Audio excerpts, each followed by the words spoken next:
आप अगर भाई दूज और पाड़वे के अहम मकसद को जानना चाहते हैं तो आपने सही वीडियो पे क्लिक किया है। इस वीडियो सीरीज के पिछले वीडियो में हमने बात किया था कि दीपावली मनाने का अहम मकसद क्या है। उस वीडियो को आप सभी लोगों ने बहुत ज्यादा सपोर्ट किया, इसलिए आप सभी का शुक्रिया। तो आज के इस वीडियो के अंदर हम देखेंगे कि भाई दूज और उसके साथ साथ पाड़वा मनाने के पीछे का अहम मकसद क्या है, उसको मनाने की जो कहानियां हैं उनके बारे में भी आज हम इस वीडियो के अंदर बात करेंगे। मैं हूं आपका दोस्त बादशाह रियाज पाटिल। चलिए शुरू करते हैं इस वीडियो को। पहले हम बात करेंगे भाई दूज से रिलेटेड दो पौराणिक कथाओं के बारे में, जहां से जो है भाई दूज की इस पवित्र परंपरा की शुरुआत हुई। फिर उसके बाद मैं आपको एक्सप्लेन करूंगा कि भाई दूज मनाने का अहम मकसद क्या है। तो पहली कथा है सूर्यपुत्र यमराज और सूर्यपुत्री यमुना की।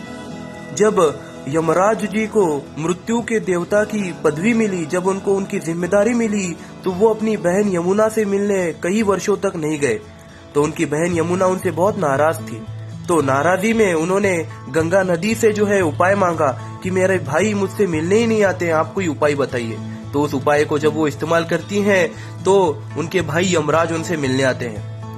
यमुना बहुत गुस्से में रहने के बाद भी अपने भाई का स्वागत करती हैं, उन्हें तिलक लगाती हैं, उनकी पूजा करती हैं और उन्हें मीठा खाने के लिए देती हैं। और बदले में उनके भाई यमराज जो हैं उन्हें कई सारी भेंट वस्तुएं देते हैं और एक वरदान देते हैं कि जो भी भाई अपनी बहन को भाई दूज के दिन आके मिलेगा तो उसे मृत्यु से कोई भय नहीं रहेगा उसकी पूरी आयुष्य में। तो ये वरदान जो है वो अपनी बहन को देते हैं और यहीं से भाई दूज की ये पवित्र परंपरा की शुरुआत हो जाती है। और दूसरी कथा है भगवान श्री कृष्ण और उनकी छोटी बहन सुभद्रा की। जब भगवान श्री कृष्ण नरकासुर का वध करते हैं नरक चतुर्थी के दिन, तो वो अपनी छोटी बहन सुभद्रा से मिलने के लिए उनके घर जाते हैं।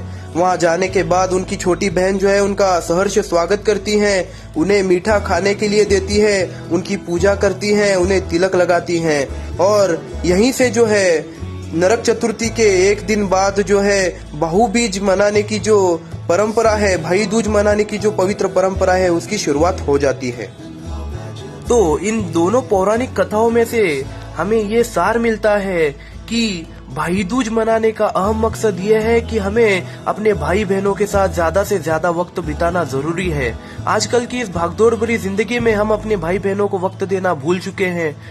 अगर दुनिया में अपने माँ बाप के बाद अगर हमको कोई ज्यादा से ज्यादा प्यार करने वाली व्यक्ति है तो वो अपने भाई बहन होते हैं। उनसे ज्यादा कोई आपकी केयर करने वाला व्यक्ति माँ बाप के बाद कोई नहीं है। वो हमेशा आपके अच्छे के बारे में सोचते हैं, वो हमेशा आपके लिए दुआ करते हैं। तो मेरा कहना यही है कि जाइए अपने भाई बहनों के साथ वक्त गुजारिए। भाई दूज का मतलब सिर्फ ये नहीं है कि एक दूसरे के साथ बात करो, पूजा करो, तिलक लगाओ और वापस आ जाओ। अपने भाई बहनों के साथ बात कीजिए, सुख दुख की कुछ बातें बांटिए एक दूसरे के साथ। और जो है असली मकसद जो है भाई दूज का, उस असली मकसद को पूरा कीजिए। मेरे नाना जी ने मुझे एक बात कही थी जो मेरे दिल में अभी तक है।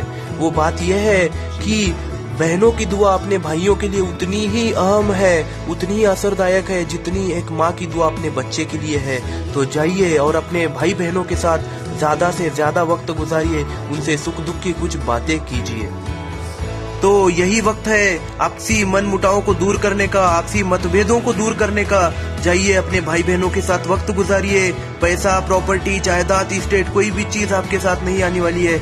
जो भी चीज आप यहाँ से लेके जाएंगे वो लेके जाएंगे प्यार, भाई बहनों की दुआ। तो जाइए अपने भाई बहनों के साथ वक्त स्पेंड कीजिए, क्योंकि यही वो व्यक्ति हैं जिनके साथ आपने कभी एक थाली में खाया होता है। यही वो व्यक्ति है जिनके साथ आपने कभी बिस्तर शेयर किया होता है। यही वो व्यक्ति है जिनके साथ आपने अपने मन की बातें शेयर की होती हैं। तो जाइए उन लोगों के साथ वक्त बिताइए, उन लोगों के साथ बात कीजिए। अब हम बात करेंगे पाड़वा के बारे में, जिसे हम बलि प्रतिपदा भी कहते हैं। आज ही के दिन भगवान विष्णु जी ने अपना 5वां अवतार यानी वामन अवतार लिया था।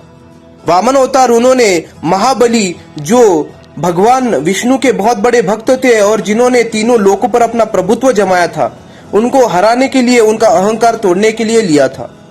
तो आज ही के दिन उन्होंने इस अवतार को लिया था और उन्होंने महाराज बलि से जो है 3 पग जमीन की मांग की थी, तो महाराज बलि ने उनसे कहा कि आप ले सकते हैं। फिर उसके बाद भगवान विष्णु ने अपना एक पैर स्वर्ग पे रखा, एक पैर पृथ्वी पे रखा और तीसरा पैर वो महाराज बलि के सर पर रखने ही जा रहे थे, लेकिन उन्होंने उसे रोक लिया और बलि से कहा कि तुम पाताल लोक पे राज कर सकते हो।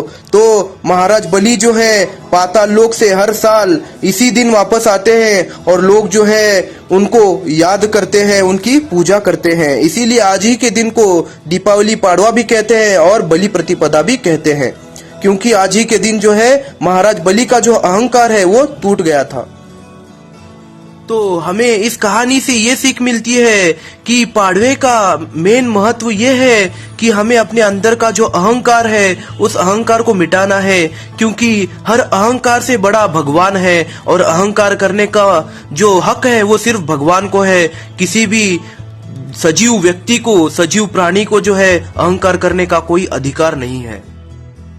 अगर आप भी अहंकार करोगे तो आपने जो कुछ भी कमाया है वो सब आप महाराज बलि की तरह ही खो दोगे। इसी साल मैंने अपनी जिंदगी का पहला भाई दूज मनाया। मैं जिन्हें अपनी बड़ी बहन मानता हूँ उनसे मिलने गया था, जो मेरे दोस्त की बहन है। मुझे उनसे मिलके बहुत खुशी हुई और मैं आप सभी लोगों से यही अनुरोध करता हूँ कि आप भी अपने भाई बहनों को मिलने जाइए, अपने बिजी शेड्यूल में से कुछ वक्त निकालिए, क्योंकि आप जो भी परेशानी है, आपको जो भी परेशानी में है आप, वो परेशानी आप सब कुछ भूल जाओगे और उस परेशानी में से कुछ ना कुछ रास्ता जरूर निकल आएगा और आपके चेहरे पर ऑटोमेटिकली मुस्कान आ जाएगी। तो मेरा अनुरोध यही है कि आप अपने भाई बहनों से मिलिए, उनसे बात कीजिए, उनके साथ कुछ वक्त स्पेंड कीजिए, क्योंकि माँ बाप के बाद आपको सबसे ज्यादा प्यार करने वाली व्यक्ति आपके भाई बहन ही होते हैं, दुनिया में और कोई नहीं होता। तो प्लीज जाइए अपने भाई बहनों के साथ कुछ वक्त स्पेंड कीजिए। अगर आपको ये वीडियो पसंद आया होगा तो इस वीडियो को लाइक कीजिए, ज्यादा से ज्यादा लोगों में शेयर कीजिए और मेरे चैनल को सब्सक्राइब कीजिए। तब तक के लिए अलविदा, मिलते हैं अगले वीडियो में। जय हिंद।